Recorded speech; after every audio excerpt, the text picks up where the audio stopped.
Given our knowledge and understanding now, when it comes to, quote, modern day science, we're able to see how modern day science is actually catching back up with, or coming back around full circle to being able to show the extents of science's explanation of the creation of our universe, parallel, in other words, match that of the beginnings of Genesis.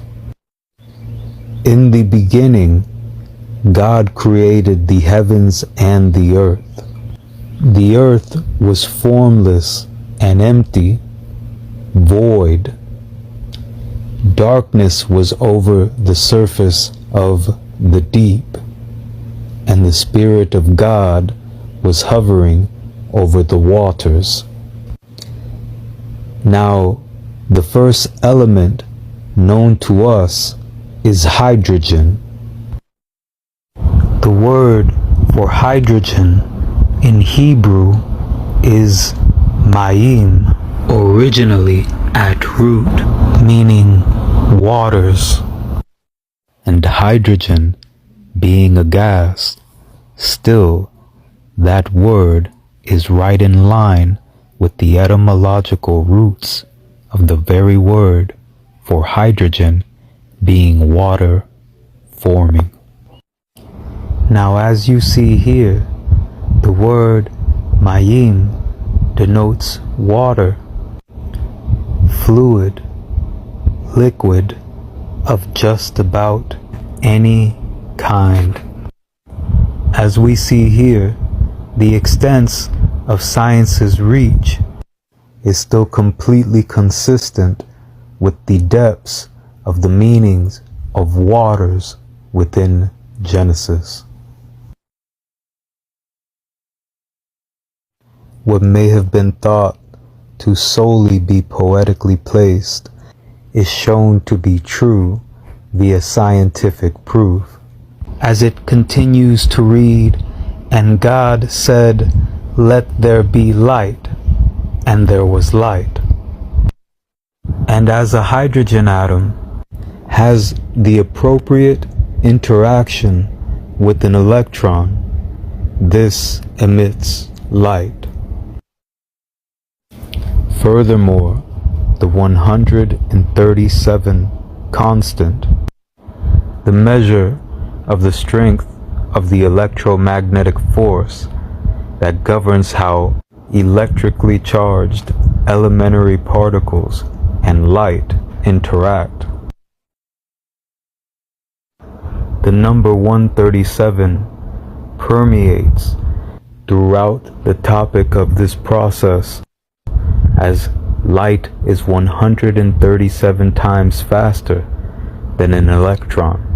If we look at Genesis, we'll see that the 37th word falls upon the 137th letter, that word being light, and describing the designed function of the 137 constant, which measures the strength of the electromagnetic force that governs how electrically charged particles interact with light.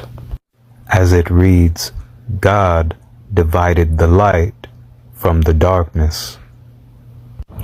This extends to the creation constantly going on within our very bodies, as the number 37 is renowned to overlay the inner workings of our genetic code, and our cells, our DNA, communicates at the speed of light and via light. As our cells communicate not only with one another, but ultimately with the quantum fields, the universe, the heavens, all around us. Now, prior to even the first element, science holds that the universe began with a singularity prior to what is renowned as the Big Bang. This parallel runs even deeper with historical records such as the Kabbalistic holding that everything began with God concentrating its energy into a central point, which parallels the consensus of the extents of modern day science. Now this highlight of the universe beginning with a single central point is further encoded within the gematria of the first verse of Genesis. In the beginning, God created the heavens and the earth. As the Hebrew word for point is nekuda, which has a gematria of 165. 165 is also the exact center point of 329, which is the ordinal gematria of the first verse of Genesis. In the beginning, God created the heavens and the earth.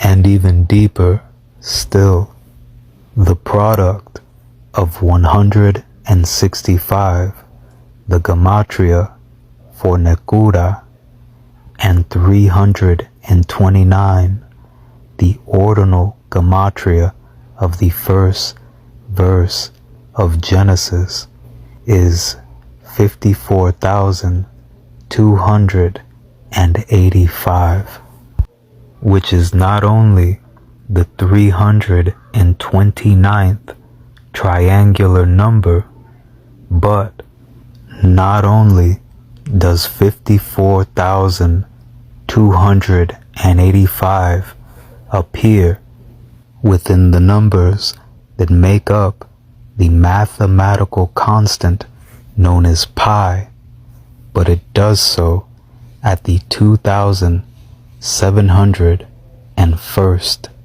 index. The full gematria, the mathematical equivalent of the first verse of Genesis. In the beginning, God created the heavens and the earth. Mathematical constants make up the infrastructure of our very universe, of our world, and the fact that the consensus of science aligns with our ancient holdings that the universe began with a central point, a singularity that in essence was a dense dot, a point which is ultimately a perfect circle, completely correlating why the mathematical constant known as pi, which is the relationship between a circle and its diameter, why this mathematical constant would be a key in creation. And just as we saw that the product of the gematria of nekuda, which means point, and the ordinal value, the ordinal gematria of the first verse of Genesis, first appears at the 2,701st index. Here we are seeing that mathematical equivalent of the first verse of Genesis first appears within the index of pi at the 165th place. Mathematical equivalent of the Hebrew word for point, nekuda, And yet, even deeper still, the Hebrew word Torah, meaning teachings, doctrine, instruction, or law, often used to represent the Bible, has a numerical value, a mathematical equivalent, a gematria of 611. And when we add up the sum of the first 611 digits within the index of pi, it equals 2,701, the mathematical equivalent of the first verse of Genesis. In the beginning, God created the heavens and the earth.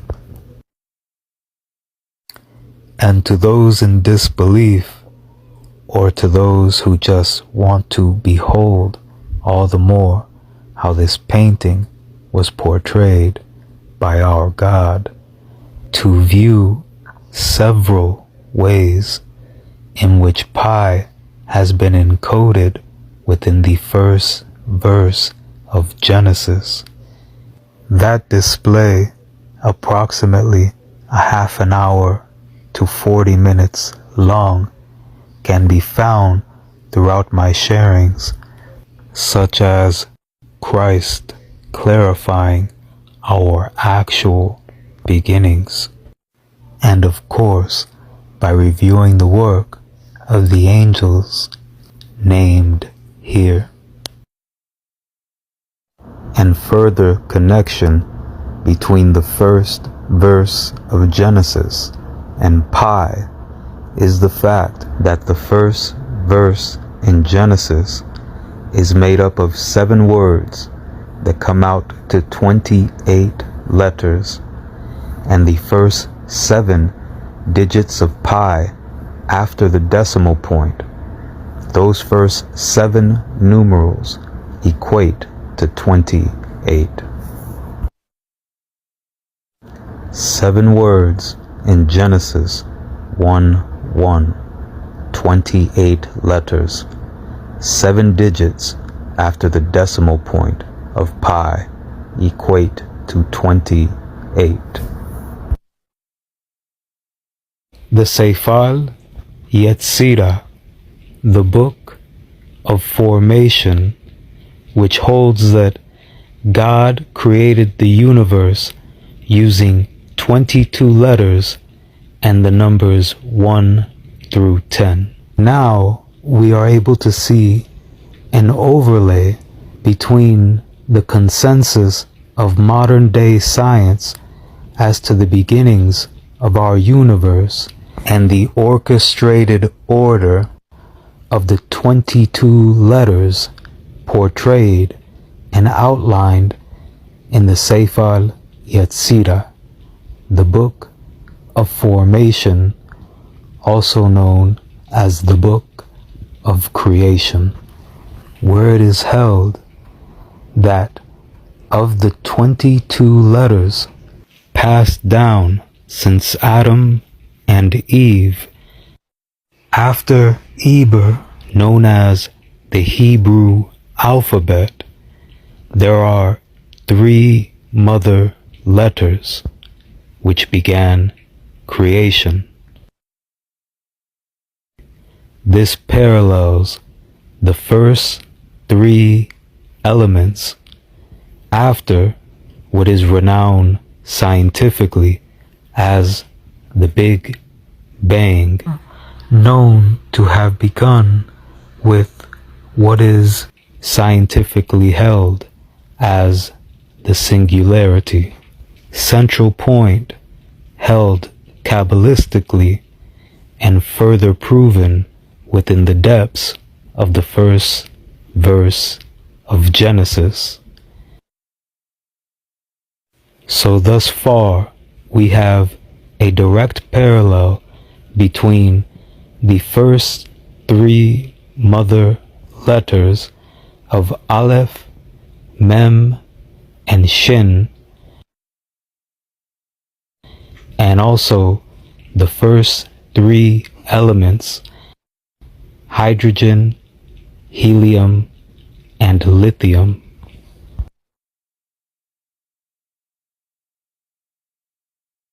Next, it reads in the Sefer Yetzirah 7 doubles. And when we take a look at what science holds as the first 7 elements created in stars after hydrogen, helium, and lithium, we see a particular pattern continue where the number of protons and electrons skip 2 single units, in essence, a double. It is further held in the Sefer Yetzirah that the next 12 letters, which complete the 22 letters, are, quote, simples. Scientifically, those next 12 elements are considered simple elements. And perhaps further revelation will reveal which exact letters correspond with which exact elements. As for example, iron is also a simple element which develops within the stars.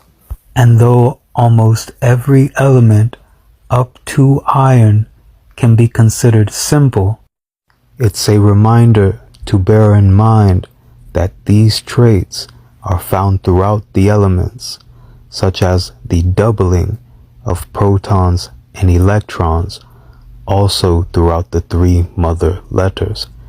However, it is still categorized as the 3 mother letters, distinguishing being the first.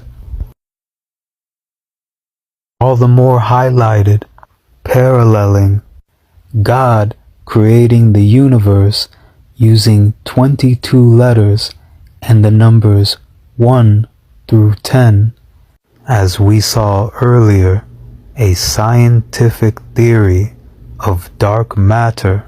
For every particle that can be seen are 10 that cannot be seen of equal mass. And as there are scientists which propose that virtual particles are the explanation for dark matter, the description of the 10 Sefirot are strikingly similar, such as the 10 Sefirot have the appearance of a lightning flash, and as we see here, virtual particles can sometimes appear as flashes of light. The Sefer Yetzirah reads that their origin is unseen and that no end is perceived. This is right in line with virtual particles seemingly coming out of nowhere or nothing and may have no end because they are a part of the fields that make up everything. And by the grace of God, we are now able to see all the more clearly realizations of the depths of God encoding the entire Torah in a crystalline substance, using the 22 letters and the numbers 1 through 10 to create the universe.